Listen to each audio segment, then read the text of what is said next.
Mare, sumisigaw si Buknoy. Ano yan, Buknoy? Tawag kayo ni Aling Tuta, nawawala si Daniela. Wala, Mare, nawawala daw si Daniela. Ito na talaga ng batang yan. Hindi na talaga nag-iisip-isip yung batang yan. Palagay mo, Mare, nagtanan na yon.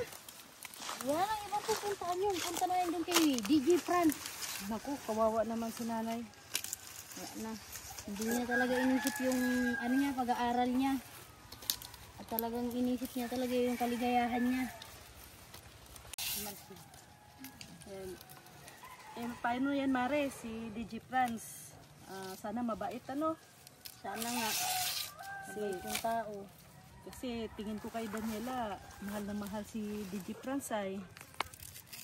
Sana nga totoo yung pagmamahal niya. Kasi Kasi kung hindi naman totoo, kawawa naman si Daniela. oo. Kasi nakita ko nung nakaraang araw si Daniela ay ano talaga, nung tinanong ko kung may jowa na siya, sabi niya si DJ Franz nga daw yung kanyang kasintahan. Yun na nga yung pinagsasabi niya, na jowa niya na nga daw yun. Kaya lang yung sabi namin, siguraduhin yung mahal na mahal siya ng tao. Kasi mahirap nang masaktan baga. Kasi hindi man natin nakita yun, Mari, si DJ Franz. Ano, sa radyo lang natin napapakinggan. Oo. Alam mo ba, Mari, yung nagkajowa ng ano, ng OFW? Oo. Ba, biglang yaman ngayon, Mari. Swerte niya. May ano na, may maganda na yung bahay. Swerte na pag ganyan. Second floor. Diyos ko. Maganda pa ganyan. Oo. Tapos, Pag lang yung may asawa. ay, yun lang, Mari, at hindi natin alam ay. Pero rinig ko, single naman daw at baka sa susunod na taon ay uwi na yata yung ano, yung babae. Kasi yan yata yung project nila dyan, yung bahay. Ganda ng bahay, Mari. Buti pa siya, gumanda na yung buhay niya. Umasenso na talaga yung isa nating kapitbahay dyan. Tayo kaya, kailan tayo aasenso? Ay, baka ganito na lang tayo talagang buhay natin, Mari. Nag-ano ng walis. Tagayagis ng walis. Oo. Sana si Daniela makapagtapos, Mari, para pag makatapos, makatrabaho naman ng maayos. Yung nga sinasabi ko doon, sabi ko mag-aral ka ng mabuti. Kasi yung hindi mo mabibili ngayon, mabibili mo kapag mayroon ka ng maayos sa trabaho. Tama. Kaso, in love yun, Mari, ay. Ano Kasi, bakit kaya pag nai-inlove, nakakalimutan mo yung gusto mong pangarap? Pag nai-inlove na. ay, ganyan talaga siguro, Mari. First love yata ni Daniela yan, ay. Oo. Nung wala pa yung boyfriend. Oo. Kasi pag yung bata na yan, sa pag-aaral, sa loob ng bahay, masipag naman. Kaya lang nung na-inlove na, wala na. Nagbago yung niya, pananaw niya. Pero, naririnig mo na ba yung si DJ Franz sa radyo, Mari? Oo, nung pinapakinggan niya na, kahit kami pinakikinggan na namin siya, yun pala, boyfriend niya na pala yun. Baka na-inlove si Daniela sa boses. Siguro nga. Kasi sa radyo niya lang daw napakinggan yun. Sa palagay mo, Mari, sa personal, gwapo ba yun? Kasi maganda ang boses ay.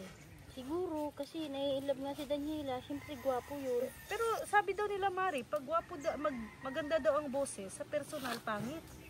Yun lang. Yun nga din ang pag-ano ko eh. Sabi ko nga sa kanya, baka pangit yan. Boses lang ang maganda. Ano naman sabi ni Daniela? Ay, gwapo daw.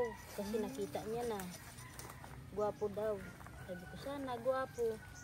At sana, mahalin ka ng buong buhay mo. Hindi yung, pag may nakuha na sa'yo, iiwan ka na. Babay na. Yan na. Ang hirap pa naman ang panahon ngayon, Mari. Nagsimahalan, pati ang bigas, mahal. Wala na. Ang 1,000 mo ngayon, nasa plastic na lang. Ay, wala na, Mari. Ano lang yan, tangkuan mo lang isang gatos. Magtaka ka na lang, wala na yung pera mo, 1,000 ubos. Mabarihan lang yan, wala Barihan lang, wala na. Isang oras, Naku, wala na yan. Dati yung 1,000 natin, karton-karton. Ngayon, sinupi na lang. Ngayon wala na. Kaya hirap sa panahon ngayon na mag-aasawa ka. Naku, yan talaga ang itatak ni Daniela sa kanyang isip. Lalo na ngayon, nakita ko si Nanay Susan na hirap din ano. Nahihirapan talaga yung matandang yun kasi pag-aaral nga, ang sabi niya, binubuhos niya yung pag-aaral niya para kay Daniela. Lalo na si tatay niya, matanda na rin. Parang may sakit na rin si tatay ano. Meron na din yung iniindang sakit kasi matanda na nga. Wala nang maaasahan pang iba dyan sa dalawang yan. Kaya pag humina, yun lang.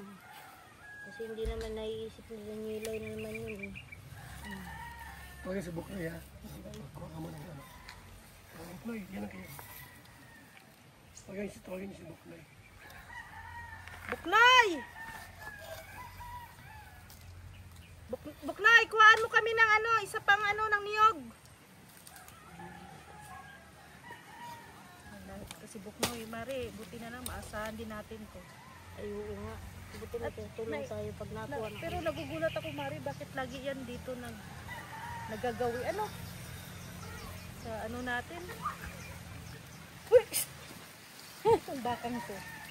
Ay, may-ari nitong bahay. Hinihingi nyo. Oh, salamat, Buknoy, ha? Salamat Ano po. naman, walang ano naman. Ano bang ginagawa mo dito, Buknoy? Bakit ka laging napaparito? May dinadaro lang ako dito. Baka sa'yo itong bakang ito, ilipat mo na at baka mamaya ikagating kami niyan. Ano muna sa tabi ko. Oo, tabi mo at yung baka mo ay napunta dito sa amin.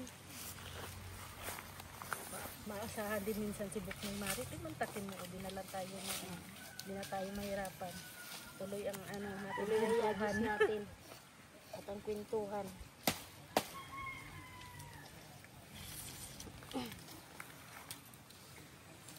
Buti pa yung kapitbahay natin, maganda na yung ano. Oo, yung mga kapitbahay natin dyan sa sa labasan.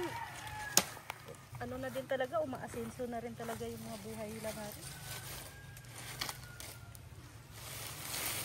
Tayo nito, hanggang ito na lang ang magagawa natin. Nagyagis ng sige. Ibig ng walis. Pag maano ako nito, Mari, ibili ko ng ano to, bili ko ng isda. Ang ulam. Ako'y pambaon ng mga bata pag mapasok sa school. Kasi yun ang pang araw-araw ay pag mapasok ng school. Malapit na pati ang exam nila. Malapit na exam, Mari. Oo. Yung talaga ang mahirap ano, pag exam na, araw-araw, baon araw-araw.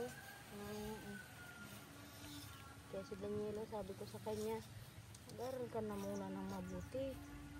Okay lang mag-boyfriend. Huwag ka na muna mag-asawa. At ikaw yung inaasahan ni mama. Nakikinig naman siya.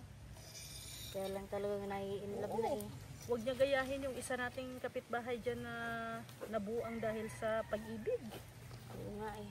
Tingnan mo ngayon, dahil sa pag-ibig nabubuang na. Huwag ka nang gayahin ni Daniela yun. Sabi ko nga baka mamaya niyan, iwan ka niyan, nabaliw ka na.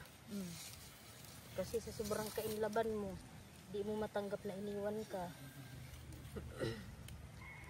Sa palagay mo si Daniela ang may gusto dun sa lalaki, Mari?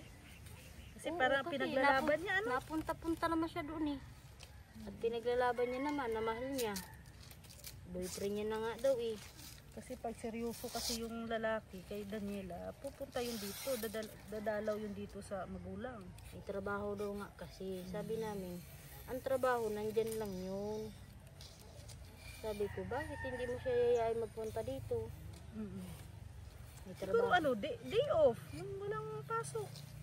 Hindi naman siguro araw-araw yun eh, nasa radyo. Ayun nga ay sabi niya ay may trabaho. Minsan nga, Mari, punta tayo ng daig at punta tayo dun sa istasyon. Susurpresahin natin, no? Titingnan Pag-deliver natin natin ng kung- walis. Titingnan natin anong mukha ni DJ Trans, ano?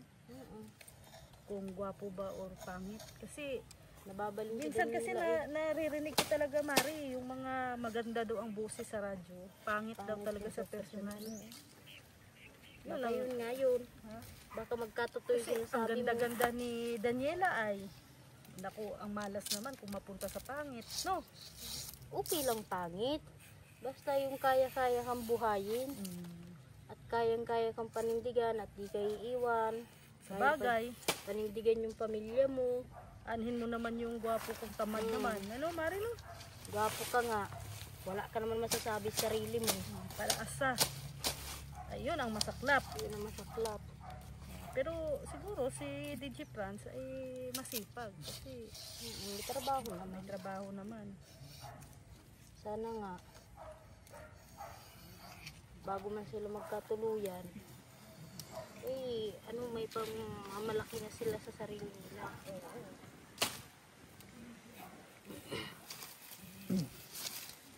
So, sabi ko sa kanya, kung mahal ka talaga niyan, paninindigan ka niyan.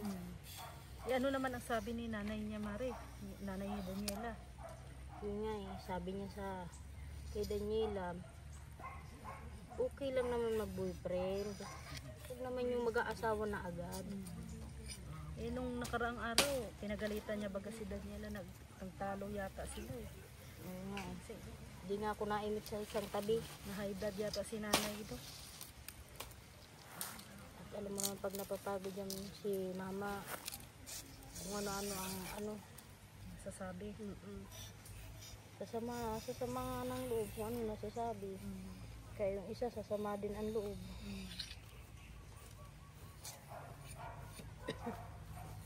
Ay, ganyan talaga, Mari, siguro pag bata pa. Tapos unang pag-ibig, nagre-rebelde. Huwag lang sanang matuluyan sa pagre-rebelde. Iwan siya. Kaya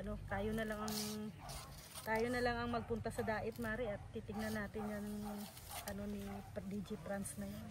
Hanapin po natin yung istasyon ng radyo niya. Tutulungan natin si nanay para mapanatag naman yung loob niya. Ito talaga si Daniela kasi ay Kinukulit ko nga hanggang yun. na in love. So, ano nakukuha mo sa in love? Masaya daw siya pag nai-in love siya. Masaya ka nga. Hindi ka pa man nakakapagtapos.